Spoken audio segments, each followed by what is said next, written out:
leadership. We need leaders, men and women of action. We need leaders who are not afraid to speak about the greatness of America and our core guiding principles. We need leaders like Lieutenant Colonel Allen West.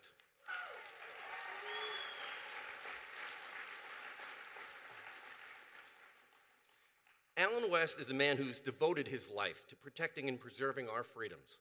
Born and raised in Atlanta, Georgia, he's the third of 4 generations of military servicemen. During his 22-year career in the United States Army, he served in several combat zones. He served in Operation Desert Storm, in Operation Iraqi Freedom, and then later in Afghanistan. He's received many honors, including a Bronze Star, 3 Meritorious Service Awards, 3 Army Commendation Medals, and a Valorous Unit Award. In 2010, Allen continued to serve his country when he was elected to Congress, representing Florida's 22nd District. As a member of the 112th Congress, he demonstrated that he is a leader with courage and strong moral convictions, someone who's not afraid to stand up and make the case for our constitutional republic. Today, he's a Fox News contributor, a senior fellow at the London Center for Policy Research, and regularly writes for numerous media outlets. He's married to Angela, and together they have 2 daughters. Ladies and gentlemen, it's my honor to introduce to you Lieutenant Colonel and Congressman Allen West. No one to cry, but tell him if I don't survive, I was born free. Thank you. Thank you so very much, George. I want to thank you for that introduction. I want to thank Bill Armstrong and also John Andrews for inviting me back out here again to beautiful Denver, Colorado in the summer. I will not come out here in the winter because I'm from down south. I will not thank you for having me follow Ben Shapiro. Because at the age of 16, I was trying to make it onto my varsity high school football team and not trying to get into college. But Ben Shapiro and all the other great speakers that you have seen this week really should encourage you as to the strength of the conservative movement in the United States of America. It is a movement that has some of the greatest thinkers. It is a movement that has energy, that transcends color, it transcends age. It is a movement that will turn around this great nation and restore this constitutional republic. There are a couple of friends here that I want to once again recognize. Donna Brossamer, who was the person that introduced me into politics when I came back from Afghanistan. And then also 2 wonderful Assyrian Christian women. You saw them up on the video, Christmas and Rebecca Simon. If you really want to know about commitment to this country, talk to those 2 young ladies. They will absolutely inspire you. But what we are here to talk about and close out is the theme of this conference. The theme of this conference is America at its best. And I believe that the problem we have in America is that we don't go out and tell people what America looks like when it is at its best. And so therefore people can come along with trite little messages, sound bites, bumper sticker type of slogans, hope and change we can believe in. We're the change we've been waiting for, and Americans fall for it. And so I want to tell you right now, the first thing about America being at its best is the fact that a young man born in 1961 in the inner city of Atlanta, Georgia, can stand here before you at the Western Conservative Conference. It is not based upon the color of his skin, but it's about the content of his character. And the sad thing is that when America is not at its best, you have people like Barack Obama and Eric Holder that want to complain about skin color because they're devoid of character. That's the difference between America at its best and America not at its best.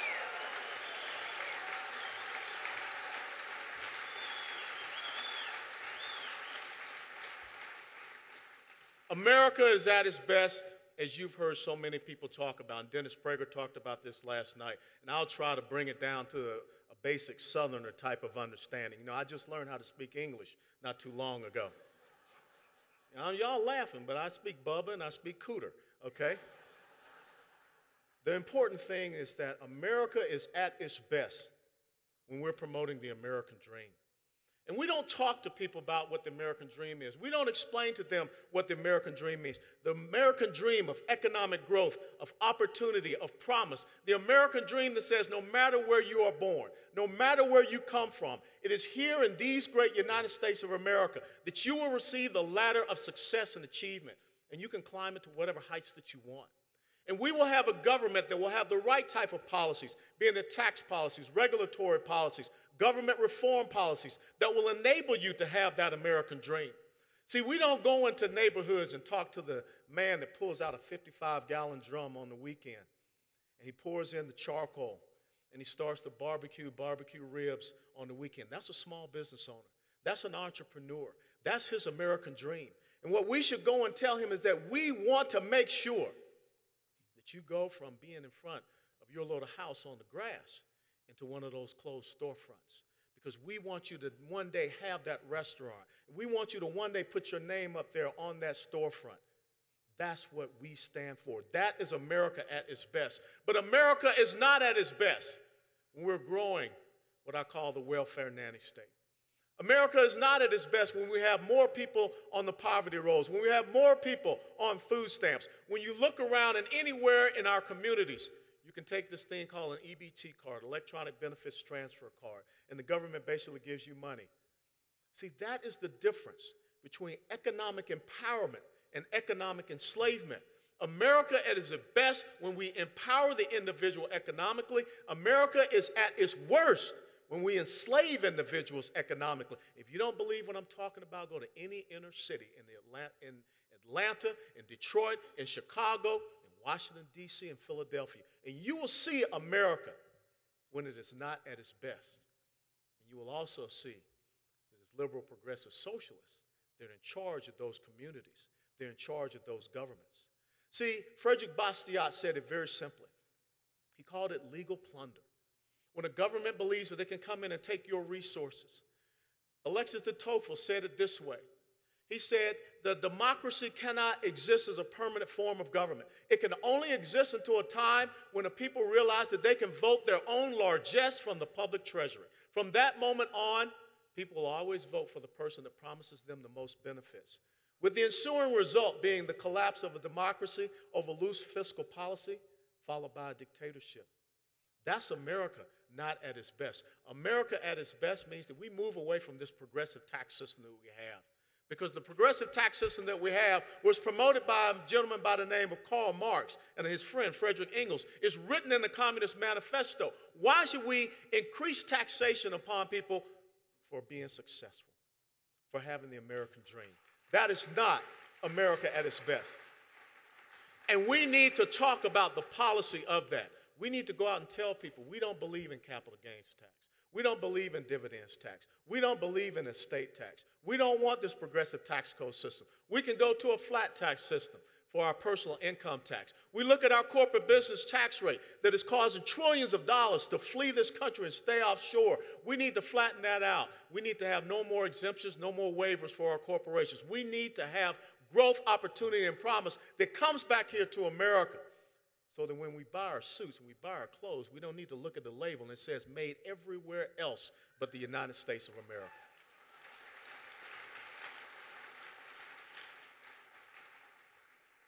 America is at its best. We embrace the simple maxim, peace through strength. When we recognize and define our enemies, when we understand the tactics of our enemies, when we understand the threats of our enemies, not cower away from them. See, America is at its best when you have a leader that can stand up at the Brandenburg Gate and he can say to a Soviet leader, tear down this wall. But America is not at its best when a coward leans over to a Russian leader and sheepishly says, I'll have more flexibility after I have re-election. That's not America at its best. And that's why that country was inspired to shoot down a civilian aircraft and why we can't even go in there and get and investigate that scene right now. That's what happens when we don't believe in peace through strength. And I am sick and tired of people that believe that the number one responsibility of the federal government is not to provide for the common defense. It's written right there in the preamble. Too many people believe that we have to provide for the common welfare. Too many people, even on our side, don't want to admit that a strong military is a deterrent. I grew up on some hard enemy streets. The best way to prevent a bully from wanting to punch you is make him believe that you'll punch him back, and you'll punch him back harder. See, when America is at its best, it stands beside its allies. Because allies who live in neighborhoods surrounded by bullies need to be able to fight back. And that's exactly why I support everything that Benjamin Netanyahu is doing against Hamas right now in the Middle East.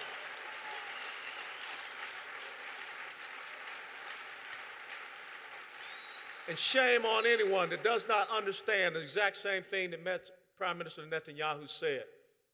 We use our missiles to protect our people. They use their people to protect their missiles. And how can it be that we look all around the world, and even here in the United States of America, when we have a former president by the name of Bill Clinton, when we have an Obama in the White House that sends a Middle Eastern advisor from his national security team over to Israel to condemn a sovereign state for protecting itself from a terrorist organization. That's not America at its best, ladies and gentlemen.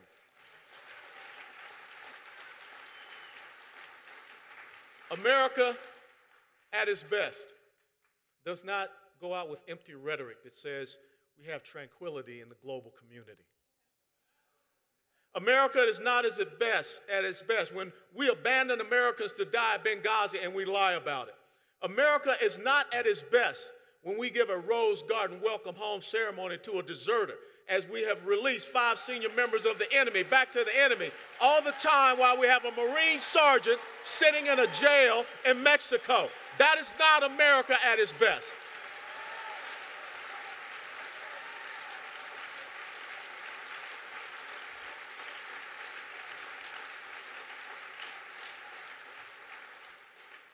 America is at its best when we recognize the enemies that are out there and we build a military.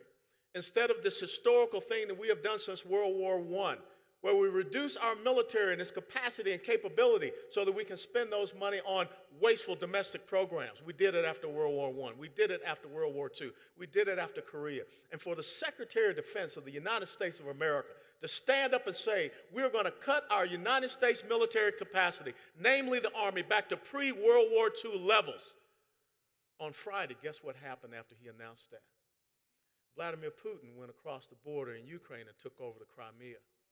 See, America is not at its best when we are sending pink slips to our combat leaders in Afghanistan, when we can't even send pink slips to the IRS or to the Veterans Administration for having our veterans die at their hands.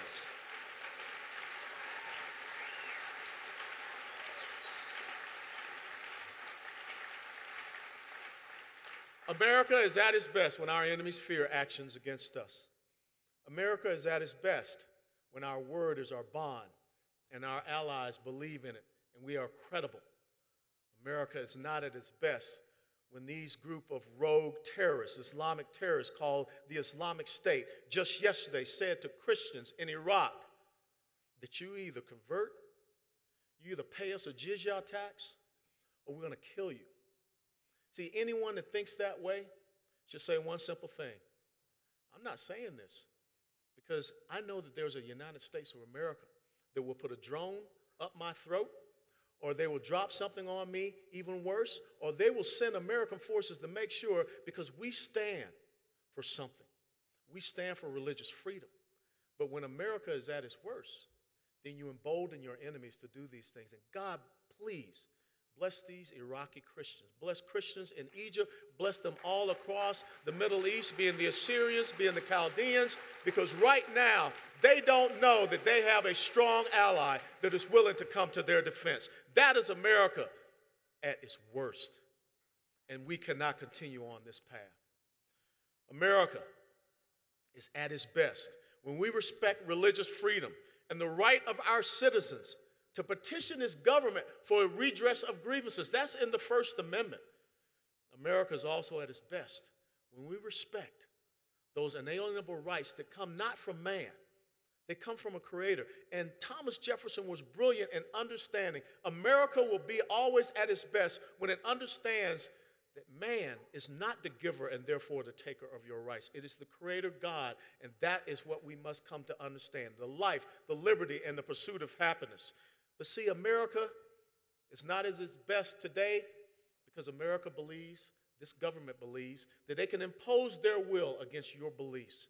When you look at the Hobby Lobby case, when it says that even those people that are business owners are not allowed to have beliefs. We will sit down in the recesses of the HHS and we will come up with rules, we will come up with mandates that say your beliefs mean nothing to us. It is about our will. It is about succumbing to us and what we believe in. And then when the Supreme Court comes out and makes the ruling and clearly defines that ruling, then all of a sudden you see people willing to lie about it. I didn't see them upset when the Supreme Court came out and voted in support of Roe versus Wade. The hypocrisy is laughable.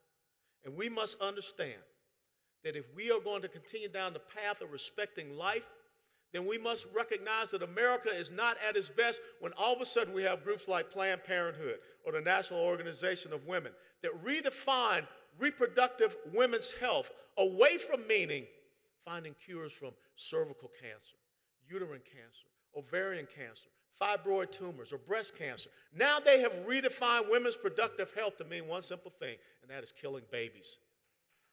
We are not at our best as a nation if we are killing the future generations of the United States of America. We are not at our best as a nation when we believe that it's the privacy right to dismember a baby in its mother's womb. And we are not at our best when we have a president who, as a state senator in Illinois, says that any child that survives an abortion still deserves to die. What kind of demon thinks that way?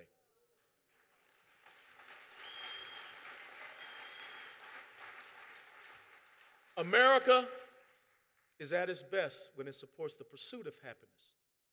We're not at our best when we support a government guarantee of happiness.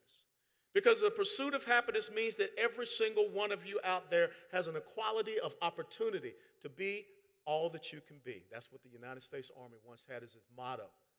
But when you have a government guarantee of happiness, you all of a sudden have a government that believes it can have an equality of outcomes. It believes that it can determine which way you go. It believes that it can determine your success. And they do this, as Ben Shapiro just so aptly stated, masked behind this ruse called income inequality. Well, if you haven't looked, I'm 5'9". LeBron James is 6'6". There's height inequality there.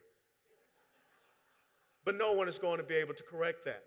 But the thing is that in this great nation, at 5'9", I have talents that I've been blessed with, just the same as LeBron James has his talents.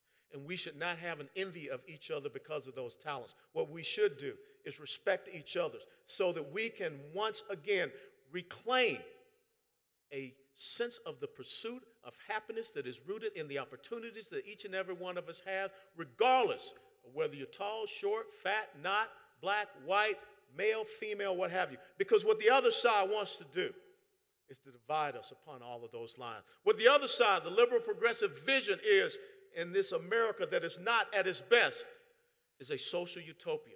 An egalitarian society, that is not America. That is not what America was ever intended to be.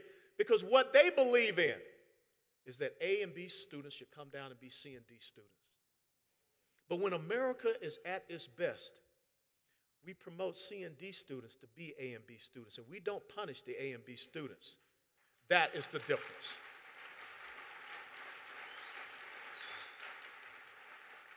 When America is at its best, we understand that a good quality education is a great equalizer.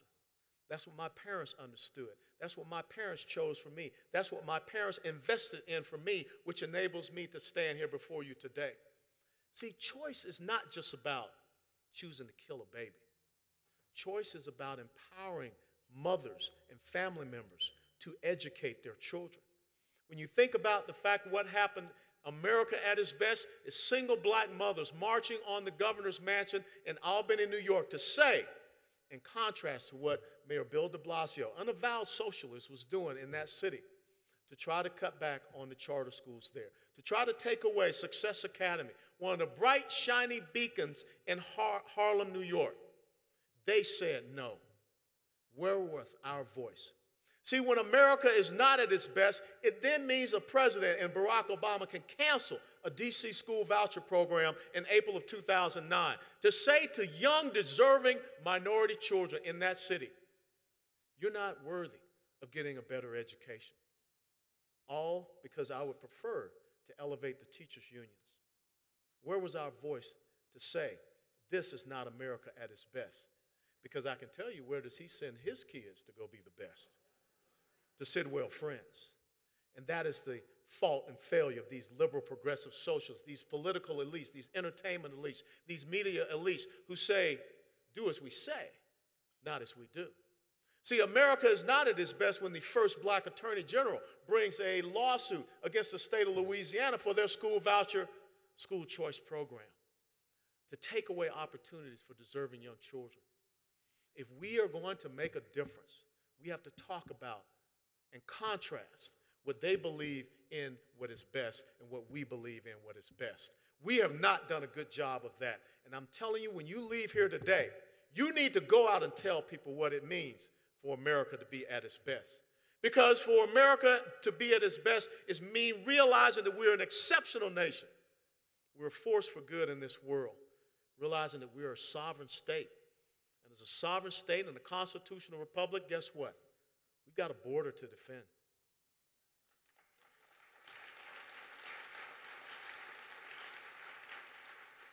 I'm sick and tired of hearing people say that America is not at its best, that America is not compassionate, and America is the most compassionate nation that the world has ever known. The only thing we ask you, come through the front door, not the back door.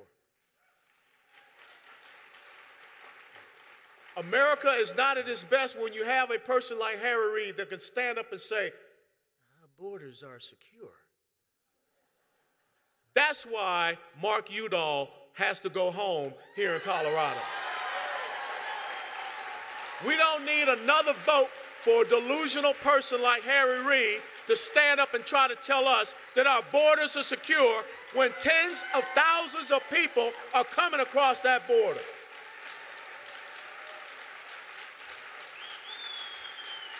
Illegal immigration is illegal immigration. They're not undocumented workers.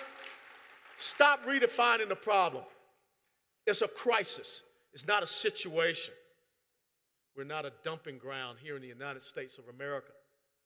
If you're so busy and concerned about a new electoral bloc, instead of being concerned about the Americans that are here, instead of being concerned about the children that are here, I don't want to hear this line about these people. You should be concerned about them because they're escaping violence in their home countries. There are people that are trying to escape violence right here in the United States of America. You look at the explosion of gang violence and shootings in our inner cities. You look at our failing schools. You look at the breakdown of our families. And you're asking us to be concerned about people who are coming here violating our rules, violating our borders. No disrespect to the rule of law in this country. We're compassionate, but compassion in an America that's at its best starts right here at home. Getting Americans back to work, helping Americans to have the American dream. I'm sick and tired of liberal progressives talking about the dreamers. I've got two daughters, 21 and 17. They're dreamers too. My parents saw in me a dreamer, and each and every one of you have children and grandchildren that you need to make sure that their dreams come to fruition. And then we can maybe think about the dreams of others. But again, there's a front door, and America at its best has that front door open. See, America is at its best when true constitutional conservatives lead and govern. I'm tired of the liberal progressive socialists, but you know what I'm even more so tired of? Those that believe that they can govern and lead just by being a lesser version of a progressive socialist. We have to give a clear separation and delineation between who they are and who we are. An America at its best and an America at its worst. All you have to do is look at Ronald Reagan and the contrast he gave to us between him and the shiny city that sat upon the hill and the malaise of Jimmy Carter. All you have to do is understand that this is not the time when we paint in pretty pastels. We must paint in bold colors. And America understood. And they responded with Ronald Reagan winning 49 states and Jimmy Carter only winning 1. If we are to have a new America, if we are to have America at its best, we need to have those members that are running for Congress, for Senate, for state House, for city council, commission, to to stand up and say there's a separation between who I am, what I stand for, and others. And it starts with this. It starts with promoting and advancing the individual and their sovereignty. That's liberty. It is not about enslaving the individual and their hopes and dreams, their investment, their ingenuity, their innovation. It is not an America where we all of a sudden believe in a collective subjugation by government. I'm sick and tired of the 1% versus the 99%. America at its best means we want everyone to be in the 1%. We want everyone in each and every right to be a champion in their hearts, in their homes, or in whatever pursuit that they have. There is no war on women out there. That's just something that has been conceived to try to separate us as a great nation. And there is no race war going on except the race war that charlatans like a Jesse Jackson, Al Sharpton, Barack Obama, Eric Holder are promoting.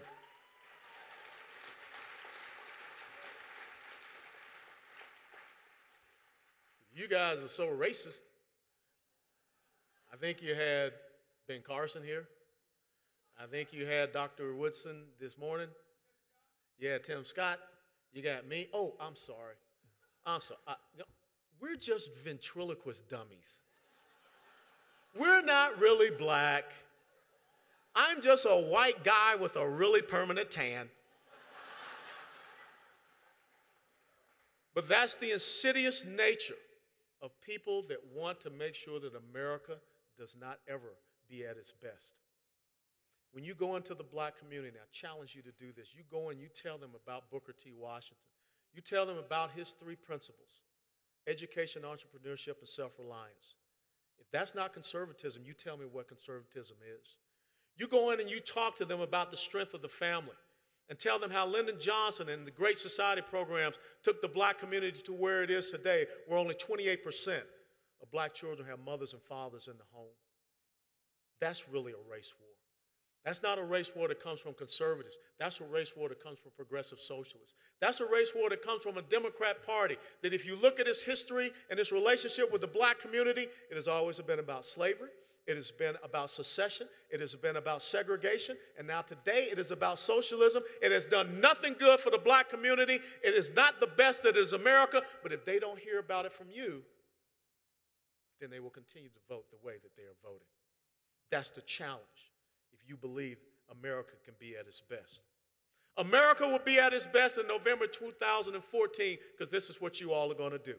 You're going to elect a conservative Senate. Harry Reid is going to go do the walk of shame, as we call it. You're going to expand a conservative majority in the House of Representatives.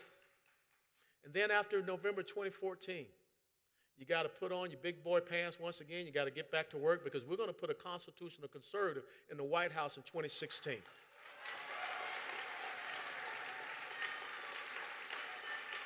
We're going to lead and we're going to govern as conservatives. The last time the Republican Party had that opportunity, they did not lead and govern as conservatives. And you see what happened. Shame on us for letting that happen. And now we're getting beat about the heads because we took surpluses and we turned them into deficits. We don't need to have more debt. We don't need to have a debt to GDP ratio that right now is at 76%. And if you include our unfunded liabilities, our GDP is falling way behind our debt. We don't need more deficits. We don't need to have government agencies that aren't fulfilling any type of mission whatsoever. We need to have people that will go in, reform our tax code, reform our regulatory code, reform our government, and reform our monetary policy.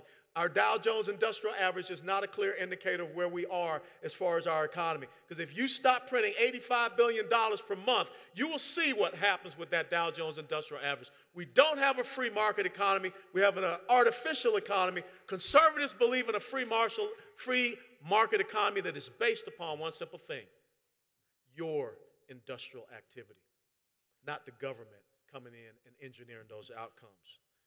We have got to put people up there on Capitol Hill and in the White House that don't want to fundamentally transform America.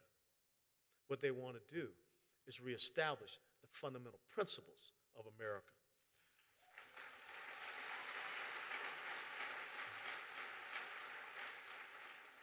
The next 2 election cycles are the most critical election cycles. It will determine the next 50 to 100 years, and that's the long-term vision that we need you to have. The problem is we don't need politicians that will say whatever they want just to be reelected in election cycles. If we're going to have an America that is at its best, it means an America 50 to 100 years from now that is even greater than what our founding fathers ever believed it could be. We need to have an America that the dark days of hope and change are so far behind us. It will be that dawn of a new America. It will be a resurgence of an American dream. It will be the securing of the blessings of liberty for generations upon generations to come. That is the challenge that each and every one of you have today as you depart here. The challenge that if you believe in one simple thing, the theme of this conference, it's not about coming here and looking pretty, having nice chow, and hearing a whole bunch of fun speakers. It's about what you do when you walk out those doors. It's about the personal challenge that Benjamin Franklin gave us back in September 1787 when he came out of Independence Hall, and he was met by Mrs. Powell, who said one simple thing: well, doctor, what is it that we have, a republic or a monarchy? Franklin replied, you have a republic if you can keep it.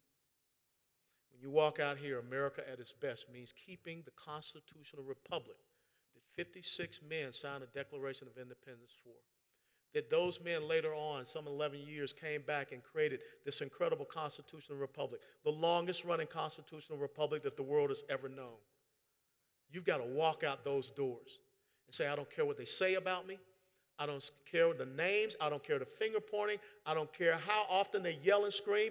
I am committed to passing on America at its best. That was the commitment that Buck and Snooks West made to me when I came into the world in 1961. That is the commitment that you must make to your children and to your grandchildren today. Leave here committed to owning up to the challenge of Benjamin Franklin, the founding fathers, to your forefathers and foremothers, and the commitment that you must make to your children and grandchildren. America will be at its best, and it starts right here in Denver, Colorado. God bless you all. And we don't say government bless America. We say God bless America. Thank you so much.